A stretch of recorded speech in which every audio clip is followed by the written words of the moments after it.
All right, guys, welcome to Drag and Drive News, your source for news and entertainment in the drag and drive community.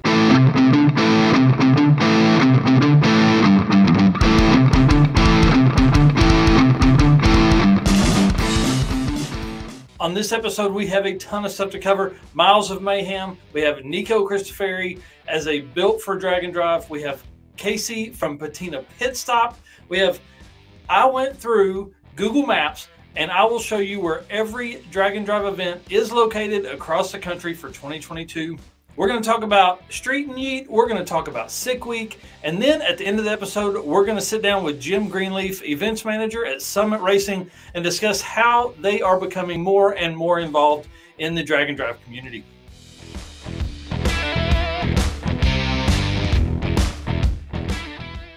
All right, let's kick the episode off talking about locations for drag and drives. The larger yellow stars are national level events, and the smaller blue stars are regional events.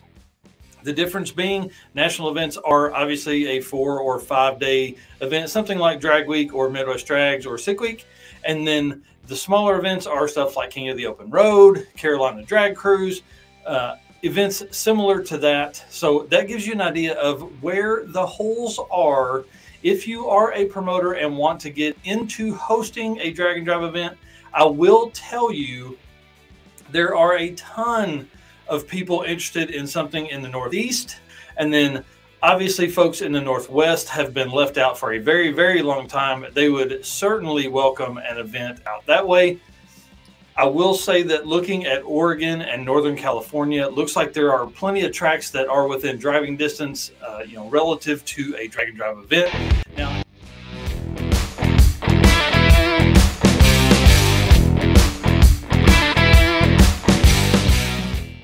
Now, I know there are some hosts that are looking at doing some regional stuff.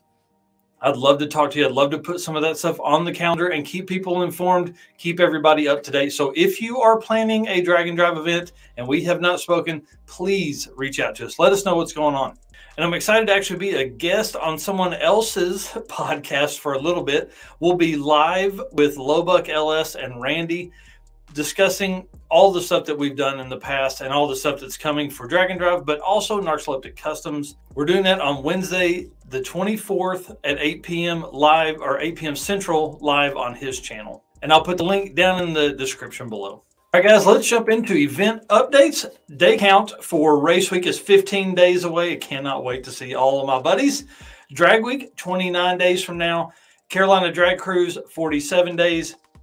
Street-N-Yeet, 81 days. King of the Open Road, 82 days, which will be there at that event as well. Sick Week, 2023, 177 days. Guys, that is less than 6 months. I'm nervous. I hope you're nervous. Let's get to work on those cars, get those cars ready for these events. All right, guys, Southeast Street-N-Yeet is open. I was messaging with Devin Vanderhoof earlier this week. He said there are still a few spots available, and they will be taking waitlist cars as well.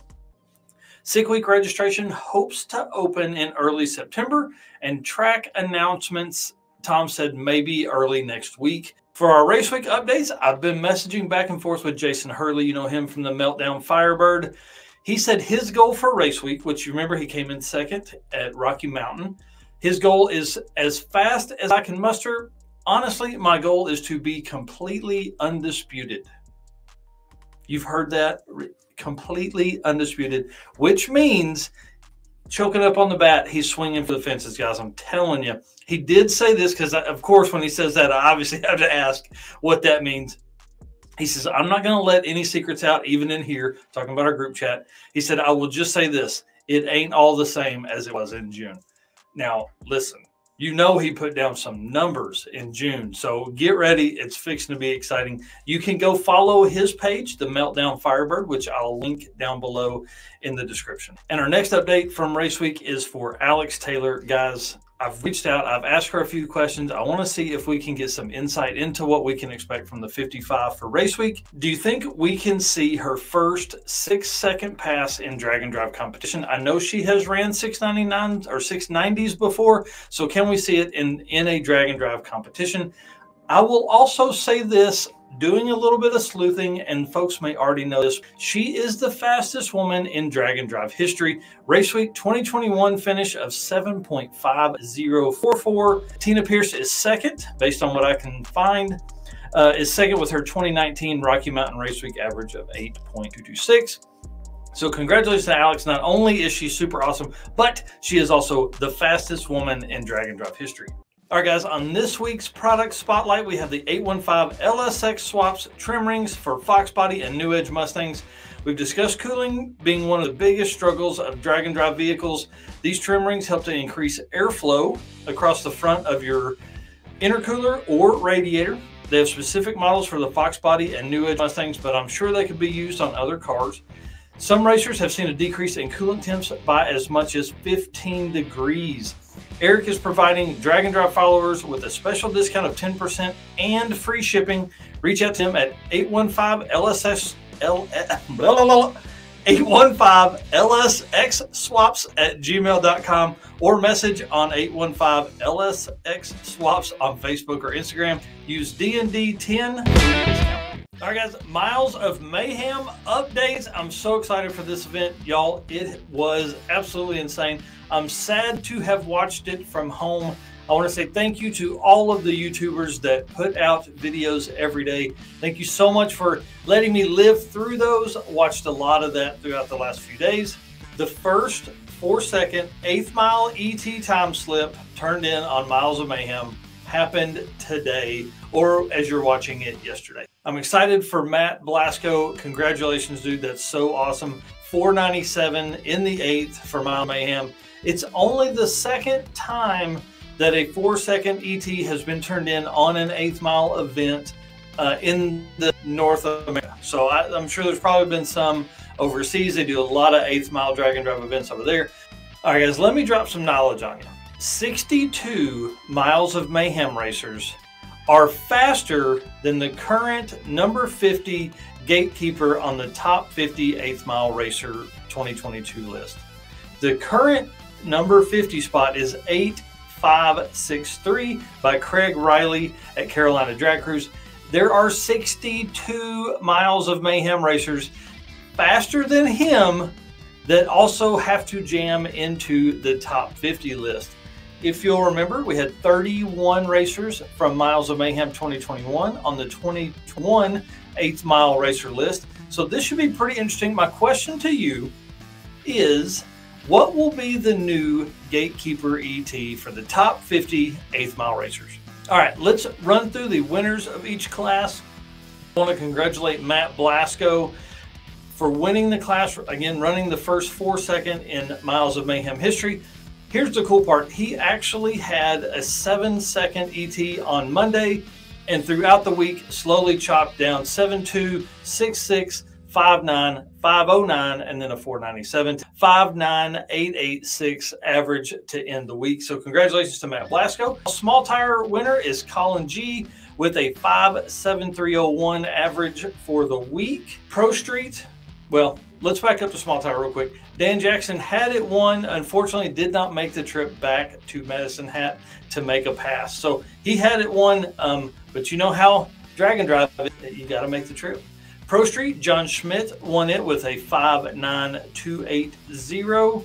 In Modern Muscle was won by Ashton Karras with a 6.4501. In the man pedal class, Colby Book with a 6.3535 average. In the bracket class, Mark Ingold won with a separation of 0.1018. I do want to say congratulations to our buddy David Sidden, who has actually been featured on here several times. He took 2nd place, coming up from 3rd on the last day. So congratulations to him. Tom Taylor took the 7.5 index class with a difference of 0.0105.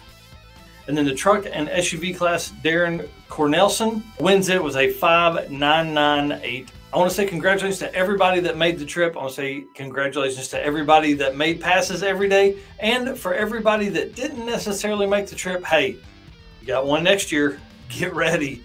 I want to say that I will have a breakdown of all of the classes and how many people made it and how many people DNF'd later this weekend. I will also have an update for the 8th Mile Racer List probably Monday or Tuesday of next week to the website, dragondrive.com.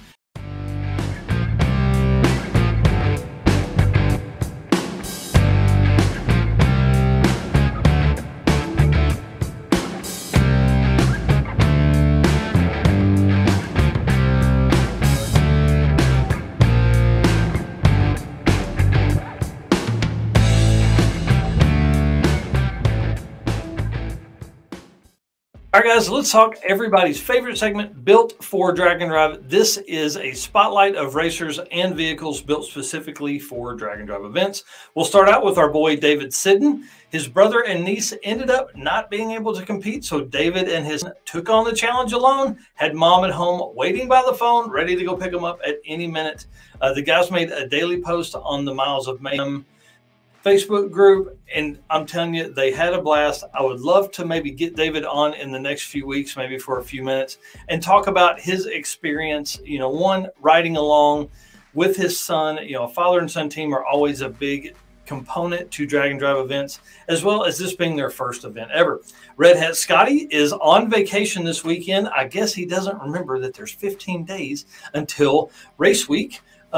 He says they will start the Mustang next week. Wiring is all complete, and they showed a picture the other day of headlights on in the car.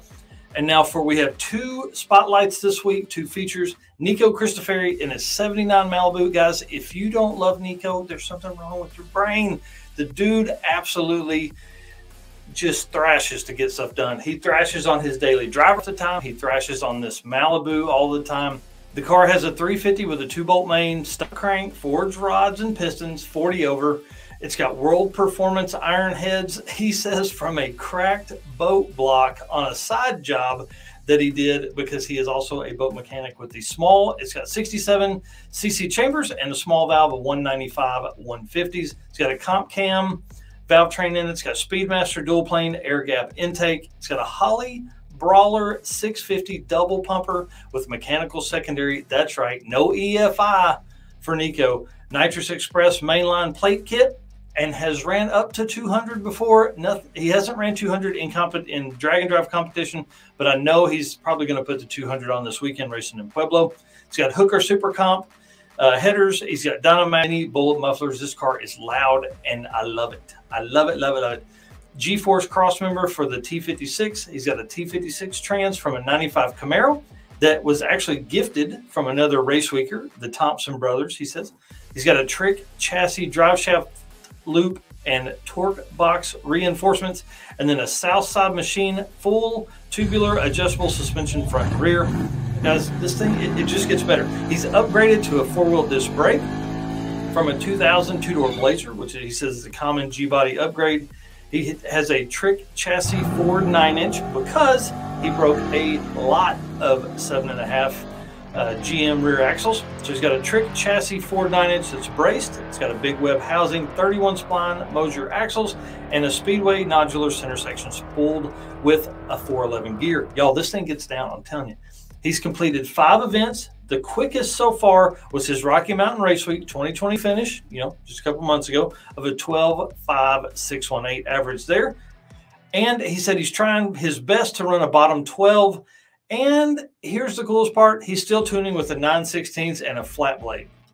If you don't know what that means, it means he's running a distributor and a screwdriver. So good luck to Nico, buddy. We'll see you in a few days, I guess 2 weeks. I'm super excited to see him and hang out. He always has a big smile on his face and is happy to be there, and we're always happy to see him. All right, now for our buddy Casey from Patina Pit Stop YouTube channel. Y'all, you have to go follow him. I'll put the link down in the description. Casey is awesome, and his 64 Chevelle wagon is even awesomer. I don't know if that's a word, but I'm using it here because you know what we like. We like wagons around here. It's got a 350 small block, world product heads. It's got a 100 R4 overdrive with a FTI stall in it, 12-bolt rear with 410 gears, Mickey Thompson 255/60s in the back on a 15-inch wheel, 4-wheel disc brakes. Car weighs 3,700 pounds with him in it, which seems light, considering it is a mid-60s wagon, GM wagon. He's run high 13s in the quarter and an 863 in the eighth at 80 miles an hour. Last summer, he drove it from Atlanta, Georgia to Nashville, Tennessee. When he moved from Michigan or Wisconsin to Nashville, he had the car stored at his dad's. It is a regular driver. He drives it all the time. And the reason it's being featured on Built for Drag and Drive is because he intends to participate in the Southeast Street-N-Yeet with Devin and those guys. I hope he does. I have been hard on him about attending a drag and drive event for a very long time. I think once he does it, he's going to really, really enjoy it. He's owned the car for 11 years. It's had 3 different engines, 2 transmissions, and 2 rear axles. If you haven't done it by now, go over and subscribe to Casey's channel, Patina Pit Stop on YouTube. Guys, I'm excited to be an ambassador for the National Get Out and Drive Day. Get your car ready. Here's the deal. I'm excited to be a part of this event to get people out in their cars or to go to a car show, drag strip, cruise night, drive in, get in your car and drive somewhere. It doesn't matter. Do something cool with cool cars. Visit getoutanddrive.com for more info. And you know, we always have a great guest. We have Jim Greenleaf on today of Summit Racing. We talk about, for the highlight reel you're going to get here in a minute, is going to be a shortened, condensed version of the conversations about the Summit Racing truck, about his personal Camaro, and the car that him and Dupree are taking on Drag Week here in just a few weeks. The full episode will air Monday morning at 8 a.m. Eastern. All right, guys, let's do it. All right, guys, I'm excited. We have Mr. Jim Greenleaf today, motorsports and events manager at Summit Racing. Now, if you guys remember, talked to Jim at Midwest Drags for a little bit while we were on the live stream, which was exciting. It was a lot of fun. But you guys were working the trailer then, and we're going to talk a little bit about you and Tommy competing here in a few minutes as well. So, but before we do that, I'll let you introduce yourself and kind of tell us what the motorsports and event manager, what that means. Appreciate having the conversation. As a motorsports events manager, I think I'm going on 13 years in this spot. Been with the company 26 years. So started out in a retail store and did a lot of the local, besides running the store, obviously a lot of the local tracks and sponsorships and things like that. And got the chance to move up to this position several years ago, and loving it. Like I said, from a motorsports side, we handle everything from NHRA, IHRA, dirt car, good guys, SEMA. Anything you see us out doing, we're involved in some aspect, one way or the other. So we got our hands in everything. So it's recently got involved in tractor pulling and heading down that path, and always looking for opportunities to expand into other markets. What it sounds like to me is you are on the go all the time. We're on the go. We could be gone every weekend. As you know, there's something going on. There's probably two of something's going on every weekend. So between me and a couple of people on my staff, we are definitely on the road as much as we can take. Yeah, that's awesome. Well, and we got to hang out a little bit then, and then we'll be hanging out again at Drag Week too. I'm excited about that. You guys are going to have the truck out there. But before we jump into the truck stuff, I want to talk about Drag Week and the lead up to that, because you were talking yesterday about the shuffle that you guys have to do because of another event before Drag Week even starts. But yeah, so as we signed up for this year, obviously our schedule is full between myself and Tommy, who's going with me. We've got a good guys event in Fort Worth, Texas, the weekend before Drag Week. We've got to head out Wednesday, get the truck and trailer over to the St. Louis area to some friends we've got over there, and drop the truck and trailer off, catch a flight out of St. Louis down to Dallas, run over to Fort Worth for a couple days, set up the event, get it started. And then we got the okay from the boss to sneak out on Saturday morning. We'll fly back up to St. Louis, go grab the car, and then head over to the track for Sunday morning for check and tech in. Yeah, man, that's awesome. So you guys, you took his Trans Am last year, and looking at my notes, it actually finished like a 10.7 average for the week. So that's pretty awesome. I mean, that makes for that's a fast street car. I think everybody would agree. Yeah. Any updates for this year? Has he had time to turn some wrenches on it?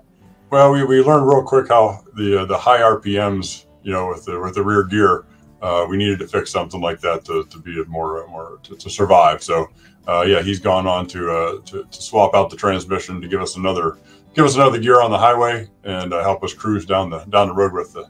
It's tough driving down the highway at 55 or 60 and you're getting passed. So in a hot rod like that. So it's we're ready to go. He's putting things together. He's swapped out some springs. Obviously, the time on the road there takes its toll on different things, and so yeah, we're about to put back together and ready to go. We need to get some test laps in here at the local track before we head out. You guys are competing, but also the truck is going to be there, so I'd like to talk about that a little bit, because some of that goes along with the drag and drive stuff, because you guys are fixing stuff on the truck as you go too. You know, this will be the third drag and drive event that the truck has been on for sure, and I think you as well, right? Sick Week, Midwest Drags, and now Drag Week. Yep. Start taking the truck along. Yeah, we've experienced the same challenges with the truck as everyone experiences with the cars. It's a lot of miles, day in, day out, nonstop. Got to get to the next one. So yeah, we've had some MacGyver repairs at the rest areas or in the gas station parking lots with tie downs and holding up exhausts. We've had to carry gallons of water along with us and stop every couple hours to put water in the truck. Will you and Tommy kind of travel with the truck? Like, will you be in proximity with the truck, or will you guys be typical drag week? You making your passes and you're going on? No, we're typical drag week. That's separate. We've got a couple other guys. So it's like a vacation. Well, yeah, it's vacation time. Yeah, we're gonna run this just like we are participants. Alec and Kevin are gonna man the truck. We're gonna make our passes. If we're happy, we're gonna get on road. Obviously, they're gonna stick around until later in the day. Hopefully, we don't have to go save them at some point. I guess our joke is we've yet to make it to the hotel before dark. So that's one of our goals this year, is to get to the hotel or the next stop before dark. So yeah. People look at the map and they see, 200 miles. That's 3 or 4 hours, but it's not. Everybody, it's you stop at a gas station for an hour. We stopped at a gas station just to fill up, and we don't know what happened. Battery went dead, and we were there for 3 hours. And that's part of the adventure. That's really what people need to understand. Drag and drive events that's part of the adventure. It is. I'd like a little less adventure maybe next time, but yeah, we had rocker arm issues. We were breaking rocker arms, and changed one, and ended up changing one in a Circle K parking lot at 10 o'clock at night, one in the Hampton Inn parking lot, and then at that point, fortunately, we brought a whole set, so we swapped them all out before Byron, and we were good the rest of the way. But yeah, that's definitely part of the adventure and part of the story we have. But I want to try with a little less story maybe this year. Yeah, there you go. Back to the truck. How do you guys determine which parts to bring? We want to bring it all. We're disappointed when we don't have something somebody needs. It really, we're here to help. And over these several events and several other kind of big money bracket races that we've done, where we spend 4 or 5 days there, we learn what people need, what they ask for, and we try to have a general selection of alternators, fuel pumps, water pumps. Try to bring some of that universal stuff. Lots of hoses and fittings and I think, like you said, it's almost you got to MacGyver it. How do I survive at this point? I may not have the exact piece you need, but hopefully we got something. It's a lot of heat issues, whether it's keeping things cool, whether it's a mat to keep some heat off of something. There's always something. So we just kind of learned. Then the more we do, the more we want to bring. We start throwing some more tools on there, and again, not so much to sell them, but if you need something, we'd definitely like to have that tool on hand. Summit Racing is definitely making itself a big part of the drag and drive community and explosion that is happening by one, attending, but then two, sponsoring events and things like that. I want to ask you, from your side, why do you think drag and drive is just accelerating like it is? And it is just one thing. It's a good time when you're out there, and I think that is spreading as people see and hear about these things. There's a lot of coverage on obviously social media. A lot of people that are preparing cars just for this, but man, it's the fun of driving your car. Number one, everybody wants to see you survive. There's 350 other participants that would do anything for you if they could. We had people turn around and come back and check on us at that Circle K that night, in the dark, and and we would do the same. But there's such a camaraderie during these events that I honestly say I haven't felt in a long time. We've made the joke, it even gives you a little hope and human spirit here that there's that there's goodness out there, and it's definitely a fun. Again, the adventures there, the challenges are there. I know the first time we pulled out a 131 with nothing but that little trailer behind us, it was a little anxious. What are we doing? And we're going to be 5 or 6 hours away from the trailer or home. And let me ask you this: what was your feeling when you pulled back into the final day, back into the track? Oh man, when we pulled into the hotel, you thought we'd won the Super Bowl. We were, and everybody else that came into the parking lot that night, it was it was a cheer that you'd made it back to 131. It was dark. We had just swerved past a deer in the road. I mean, it was just again, it was dark again, but man, it was just such a feeling of accomplishment to have just made it back to the hotel that night. We knew we only had 20 miles to get up the road the next morning. And so at that point, you kind of felt like you're at least close to the truck and trailer if you needed something. But getting back to that hotel that evening before the final day was probably the best feeling we had all week. What do you think the future holds for Drag and Drive? I think it's exciting. I think you see what's going on with Drag Week. Obviously, kind of started the whole thing, and but obviously each event has limitations. You really can only take so many cars. You can only get so many cars down the track each day. There really isn't the option to open this up to you could double the numbers, but it'd be miserable. So you see Drag Week, you see Midwest Drags. What Tom Bailey put together down in Florida is a blast. I like what he's thinking there as far as maybe a little bit shorter runs, some interesting stops. It's also Florida in February. February, yeah. So nobody's going to complain about that. It's a good chance to get the cars out and have some fun, but. There's been some discussions with other folks. I think some of it's come up recently of trying to maybe make some shorter, maybe regional events. Maybe it's just a weekend, maybe 2-3 days, a Friday, Saturday, Sunday. Maybe it's not so, so grueling as far as the trip. I think this would be a great way for people to get their feet wet, give this a try at a local, regional level. I think that's a great opportunity for people to try it before you make that leap into the big event. Regional and local those are the gateway drugs into Drag and Drive, because once people get that feeling of being in their race car for that long, I think they'll enjoy it. To be in that car for 6 hours with a buddy, typically, because that's what I would always recommend, that's a completely different feeling. And a lot of times that's why we build these cars, is to enjoy them and have fun, Yeah, that's where a lot of these race cars started. Well, obviously, street cars is your first car, whether it's something like that or something that you're, started to drive, and obviously it elevates and turns into, more time on the track. And I think we're kind of coming full circle now. While we're focused obviously on Drag and Drive stuff here, you guys we're also the title sponsor of Summit Autocross Week, which is another race and drive. I don't even know how to autocross and drive event. Do you think we'll begin to see more events kind of like that, like people taking these drift cars and driving from track to track and autocross track to track?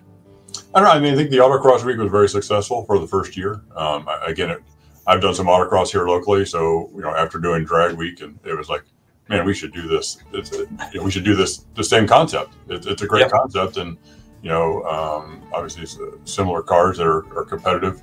But again, some street cars, some daily driven. It's nice to see, there's all these late model cars with all this power that don't really, you don't get a chance to really utilize it or have fun with it. So, so whether it's drag racing, autocross, it's a fun way to do it. What can we expect your Camaro to run when it comes out? It started out as a street car. It was my first car, so we're going back. Maybe we shouldn't do the math on that, but we're going back, maybe 35 years plus on that that I've had this car. So it's been through many changes from driving to high school to college to drag racing at Norwalk, now Summit Motorsports Park.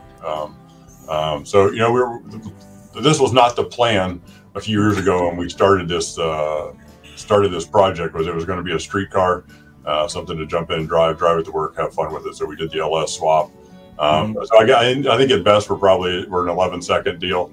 Nice. I'm not looking to put cage and stuff in it, so I'm just trying to keep it at that level of fun without getting too carried away. So I made it this far without cutting it up and doing anything crazy. So just looking at, again, kind of that middle of the pack, fun car that we can jump in and go anywhere we want to if we want to. I certainly appreciate you taking the time out this morning. I really do. I know you're a busy guy. Is there anything you'd like to tell everybody before we go? We're just proud to be a part of it. You know, check us out when you need something. Like I say, we're going to be there on the road for drag week. We do have the parts on hand. We also do next day shipping. You know, we only try to figure out how to get it to the next stop, whether it's to us or whether it's to a hotel or whether we ship a lot of stuff direct to the track. Again, we're just we're on the road like everyone else, and want to see everybody make it to the end, because we know how good it feels just to finish.